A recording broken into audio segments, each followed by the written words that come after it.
ഇന്ന് കുറച്ച് ചക്ക കിട്ടിയിട്ടുണ്ട് കേട്ടോ, വരിക്കച്ചക്ക. അപ്പോൾ ചക്കയുടെ ഉണ്ടാക്കാൻ പോവുകയാണെ. അതിന് വേണ്ടിയിട്ട് വയണയില എടുക്കാൻ വന്നതാണ്. ചക്ക എടുത്തോണ്ടൊന്ന് കട്ട് ചെയ്തതേ ക്ലീൻ ചെയ്തുകൊണ്ടിരിക്കുകയാണ് കേട്ടോ. ഇനി ഇതൊക്കെ ക്ലീനിങ് ഒക്കെ കഴിഞ്ഞതിന് ശേഷം വേണം നമുക്കിത്. ഞാൻ ഇതിനകത്തേക്ക് ആക്കിയിട്ടുണ്ട്, കുട്ടയ്ക്കകത്തേക്ക് തന്നെ ചക്ക ക്ലീൻ ചെയ്ത് വയ്ക്കുവാണ്. അതൊക്കെ കഴിഞ്ഞിട്ട് ഇനി ക്ലീൻ ചെയ്ത് ഇതിൻ്റെ ചവണി ഇതൊക്കെ കളഞ്ഞതിന് ശേഷം, ചവണിയെന്ന് തന്നെയാണോ പറയണതെന്ന് അറിയില്ല കേട്ടോ. ചവണിയൊക്കെ കളഞ്ഞിട്ട്, ചവണി എന്ന് പറയുന്നത് ഇതിൻ്റെ പുറത്തുള്ള ഈ വെള്ള ഇങ്ങനെ ഇരിക്കുന്ന സംഭവമാണ്. അതൊക്കെ കളഞ്ഞിട്ട് ക്ലീൻ ചെയ്തെടുക്കണം. കുരു ചക്ക അരിഞ്ഞു വെച്ചിട്ടുണ്ട് കേട്ടോ. അതോടൊപ്പം തന്നെ ചക്ക അരച്ച് വെച്ചിട്ടുണ്ട്. ഇനി തേങ്ങയുണ്ട്, അതുപോലെ തന്നെ ബാക്കി കുറച്ച് ഏലക്ക, അതുപോലെ ജീരകമൊക്കെ വറുത്ത് പൊടിച്ചതും ഇത് തേങ്ങാ കൊത്തും കൂടി റെഡി ആവുന്നുണ്ട് കേട്ടോ. ഇനി നമുക്ക് ചക്കയുടെ ഒന്ന് മിക്സ് ചെയ്തെടുക്കാം. ചക്കയുടെക്കുള്ള ആ ഒരു മാവ് നമുക്ക് ഒന്ന് മിക്സ് ചെയ്തെടുക്കാം. ഇതിനകത്തേക്ക് ഞാനിപ്പോൾ റവയും അതുപോലെ തന്നെ അരിപ്പൊടിയും കൂടി ചേർത്തിട്ടുണ്ട്.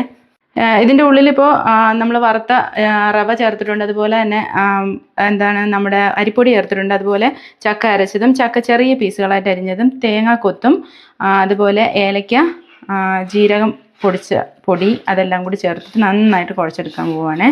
ഇതിപ്പോൾ ഞാൻ നന്നായിട്ട് കുഴച്ചെടുത്തിട്ടുണ്ട് കേട്ടോ. ശർക്കരപ്പാനിയും കൂടി ചേർത്തിട്ട് നന്നായിട്ട് കുഴച്ച് വെച്ചിരിക്കുവാണേ. ഞാൻ കുമ്പിളും കൂട്ടുവാണേ. കുമ്പിൾ കൂട്ടി ഇതുപോലെ ആക്കിയിട്ട് അതിൻ്റെ ഉള്ളിലേക്ക് ഫില്ല് ചെയ്ത് കൊടുക്കും. നമ്മൾ മിക്സ് ചെയ്ത് വെച്ച ആ ഒരു മിക്സ് ഇതിൻ്റെ ഉള്ളിലേക്ക് ആക്കിയിട്ട് ഇങ്ങനെ ഒന്ന് ലൂസാക്കിയാണ് വെച്ചിരിക്കുന്നത് കേട്ടോ മാവ്. കുമ്പിൾ കൂട്ടി ഞാൻ എല്ലാം തന്നെ ഇങ്ങനെ ആക്കി വെച്ചിട്ടുണ്ട് കേട്ടോ. ഇത്രയും കുമ്പിളപ്പം ഒരുമിച്ച് ഉണ്ടാക്കിയത് നമുക്ക് വേണ്ടി മാത്രമല്ല കേട്ടോ. ഇന്നൊരു ചെറിയ ഫംഗ്ഷൻ ഉണ്ട് ഞങ്ങളുടെ ഇവിടെയല്ല, ചേച്ചിയും ചേട്ടൻ്റെ വീട്ടിലാണ്. അപ്പോൾ അവിടെ അവർക്ക് കുറച്ച് കുട്ടികളൊക്കെ വരുന്നുണ്ട്. അപ്പോൾ അവർക്ക് വെഡിങ് ആനിവേഴ്സറിയോടൊപ്പം തന്നെ കേക്ക് കട്ട് ചെയ്ത് കൊടുക്കുന്നതിനോടൊപ്പം ഇതും കൂടെ കൊടുക്കാമെന്ന് വിചാരിച്ചു കേട്ടോ. ചക്കയപ്പോന്ന് എപ്പോഴും കിട്ടുന്നതല്ലല്ലോ, അത് കാരണമാണ് ചെയ്യാമെന്ന് വിചാരിച്ചത്. അപ്പോൾ ഇനി ഇത് പുഴുങ്ങിയെടുക്കണം.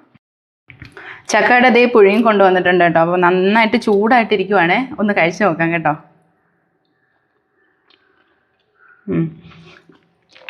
നല്ല സോഫ്റ്റാണ്. അതുപോലെ തന്നെ ചക്ക ഇങ്ങനെ കടിക്കാൻ കിട്ടുന്നുണ്ട് കേട്ടോ. നമ്മൾ ചെറുതായിട്ട് അരിഞ്ഞിട്ടല്ലേ ഇട്ടത്, അതുകൊണ്ട് തന്നെ കടിക്കാനും കിട്ടുന്നുണ്ട്. നല്ല ടേസ്റ്റ് ഉണ്ട്. അപ്പോൾ ഇന്നത്തെ വീഡിയോ ഇത്രയേ ഉള്ളൂ. അടുത്ത വീഡിയോയിലൂടെ കാണുന്നതുവരെ ബൈ.